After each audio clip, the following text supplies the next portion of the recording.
करते हैं, कितने प्रकार के लिंग होते हैं, किस युग में किस लिंग की प्रधानता थी, इस पर यहाँ दर्शन कराया गया। आइए दर्शन कर लेते हैं हम आप।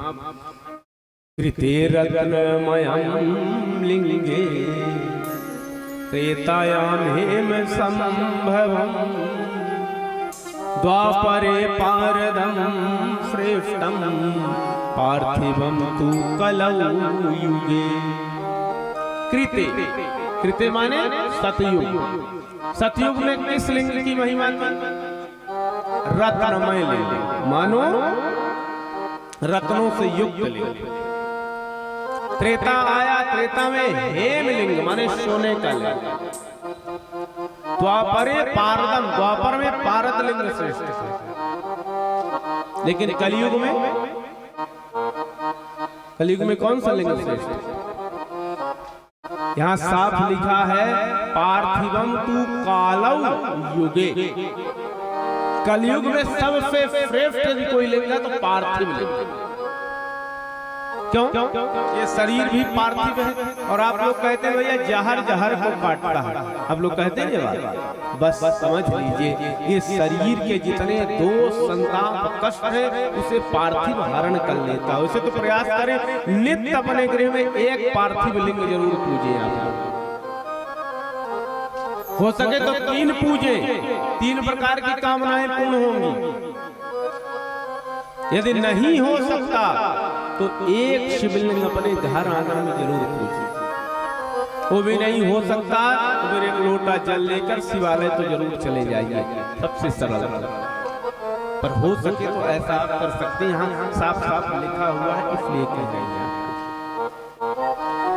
पार्थिव लिंग विधिवत बनाएं, और जब पार्थिव लिंग बनाएं पूर्ण भाव के साथ, पूरे निष्ठा के साथ, पूरा परिवार इकट्ठा होकर भगवान का दिव्य भाव के साथ भगवान का पूजन करें। पार्थिवेश्वर का पूरा परिवार जैसे शुभ परिवार है, उसी जलहरी में अलग अलग परिवार को बैठाने की आवश्यकता नहीं है। जलहरी में समस्त देवी देवता विराजमान रहते हैं, उसी भाव को आप प्रतिष्ठित करें। यहाँ पर बहुत अच्छे भाव को दिया गया। जब आप शिवलिंग का निर्माण करें तब ओम नमः शिवाय का उच्चारण करते हुए आप निर्माण करें। 8 मंत्र अपने से अगर कर रहे हैं तो 8 मंत्र जरूर आप बोलें। यहाँ लिखा हुआ है, पहला है हराये नमः। कौन सा? हराये नमः। इस मंत्र को अगर आप बोल रहे हैं तो आप कभी हारेंगे नहीं, भगवान आपको जिता देंगे। पार्थिव बनाते समय हराये नमः, पार्थिव लिंग आपका बन गया तो फिर आगे क्रम में उच्चारण करें ओम महेश्वराय नमः। ओम महेश्वराय नमः। मन की जितनी कामनाएं हैं सब हमारा महेश्वर पूर्ण करेगा। शिवलिंग तैयार हो गया तब फिर अंतिम में कहें ओम संभवे नमः। जो भी संसार के असंभव कर्म है सब संभव करे, उसका नाम संभवे। फिर आगे जब पूजन क्रम में आरंभ करें तब ओम शूलपाणये नमः। शूलपाणये नमः। संसार के शूल, आप रोग के शूल से परेशान हैं, परिवार के शूल से परेशान हैं, व्यापार के शूल से परेशान हैं, दुनिया का कोई भी शूल हो, देखते देखते त्रिशूलधारी समाप्त न करे तो आप बताइएगा। और आगे जब आपकी पूजा बढ़ जाए तब कहते हैं पिनाक धृषे नमः। पिनाक धृषे नमः। पिनाक माने धनुष। बाबा शिव धनुष से आपके दोष संताप पाप संताप को क्षरण कर देंगे। और आगे जब आप बढ़े तो फिर श्री शिवाय नमः। श्री शिवाय नमः। इसमें साक्षात परम्बा जगदम्बा से शुभारंभ हो रहा है। इसमें इसलिए कहा गया है कि ओम श्री शिवाय नमः। और आगे जब आप चले तो फिर आगे कह रहे ओम पशुपतये नमः। पशुपति योनि से, पशुपति योनि समझ रहे? ये जो जब हमें क्रोध आता है तो हम पशु के समान हो जाते हैं। पशु को ऐसे करके मारने के लिए दौड़ते हैं तो किसी बड़े सांड को देखिए, नंदी को ऐसे ऐसे पैरों को कुरेदता है, वैसे हम लोग भी जब क्रोध में आते हम लोग भी क्रोधने लगते हैं किसी को मारने के लिए। तो जब हम पशुपति भगवान का स्मरण करेंगे तो निश्चित रूप से वो पशुपति भाव नहीं आएगा हमारे। ये भी हो गए। आगे क्रम में कह रहे हैं कि ओम महादेवाय नमः। महा में फिर साफ समाहित हो जाता है महा। हमारे कार्य को आप सिद्ध करें प्रभु। हमारे पास कोई ना तो बल है, ना तो ज्ञान है, ना तो धन है। वैसे भी जब पूजन करें, भगवान से कुछ मांगे ना मांगे, कहे ना कहे, पर इतना जरूर कह दे प्रभु न मेरे पास कोई ज्ञान है, ना कोई ध्यान है, ना कोई धन है, ना कोई बल है, जो कुछ भी है आप फिर आप दीजिए। अभी तो हम लोग बन के जाते हैं, और जब बन के जाते हैं तो फिर भगवान भी बन जाता है। बन लो, भगवान के पास जाए तो बन के नहीं जाए। आप लोग हम लोग वहां जाएं। अब भगवान आपने मुझे बनाया, इसी भाव को तो निकालने की कथा है, शिव कथा।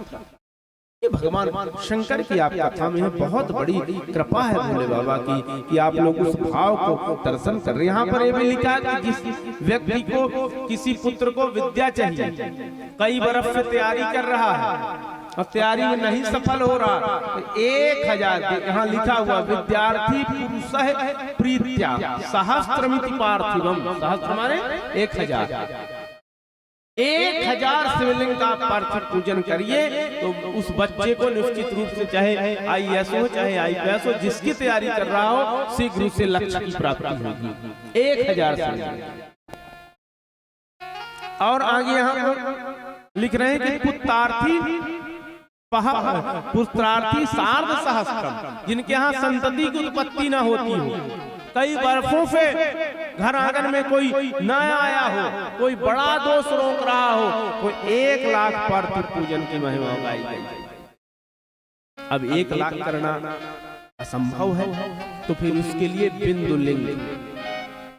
अगर आप 100 में भी 108 बिंदुलिंग लिख रहे हैं तो आपके तो सीधे 10,000 हो रहा है। कलयुग में इतना सब करना थोड़ा कठिन होता है, उसके लिए इसीलिए बिंदुलिंग स्वरूप किया गया है कि उतना आपको बिंदुलिंग में कर लेना है, घबराने की जरूरत नहीं। पर कुछ तो करना पड़ेगा, बिना किए कैसे हो पाएगा। आगे दारिद्रता से यदि आप निकलना चाहते हैं, उसके लिए भी 1000 पार्थिव लिंग की महिमा गाई गई है। घर में दारिद्रता बनी हो, निरंतर आप चाह रहे हैं फिर भी नहीं निकल रहे, उसके लिए पार्थिव लिंग की महिमा अनेक प्रकार से गाई गई। शरीर भी पार्थिव, अपार्थिव लिंग की महिमा गाई गई। उत्तम, मध्यम, उत्तम और मध्यम और अधम 3 प्रकार के शिवलिंग बताए गए। उत्तम 12 अंगुल का विधिवत शिवलिंग हो, और दूसरा अंगुष्ठ मात्र का हो, मध्यम, और तीसरा अगर 1 अंगुल से नीचा हो तो अधम माना जाता है। 1 अंगुल नहीं होना चाहिए, कम से कम 4 अंगुल, छोटा भी हो तो 1 अंगुल। ये शास्त्र की यहाँ पर महिमा गाई गई है, शिव कथा गाई गई है। जब आप पूजन करें, पूजन करने के बाद ब्राह्मण भोजन जरूर कराएं। अष्टौ ब्राह्मण, कोई विशेष कामना के लिए आप कर रहे हैं तो 8 ब्राह्मण के लिए जरूर आप भोजन कराएं। यहाँ ये भी कह रहे हैं केसर लिंग, रस लिंग, अनेक लिंगों की यहाँ पर महिमा गाई गई है। बहुत प्यारा भाव गाया गया है। अब आइए, एक निर्णय यहाँ पर दिया गया है बाबा शिव के नैवेद्य का। कुछ लोग कहते हैं कि बाबा शिव का नैवेद्य खाना चाहिए, कुछ लोग कहते हैं नहीं खाना चाहिए। कई बार आप लोगों के मन में भी है कि नहीं है? आज यहाँ शिव पुराण से वो सारी बातें साफ हो जाएंगी। आप लोग भी जानना चाहते हैं कि नहीं? कौन कौन जानना चाहता है? एक बार हर हर महादेव कहिए, एक बार जोर से बोलिए, एक बार आनंद से बोलिए। देखिए आज कथा का द्वितीय दिवस है।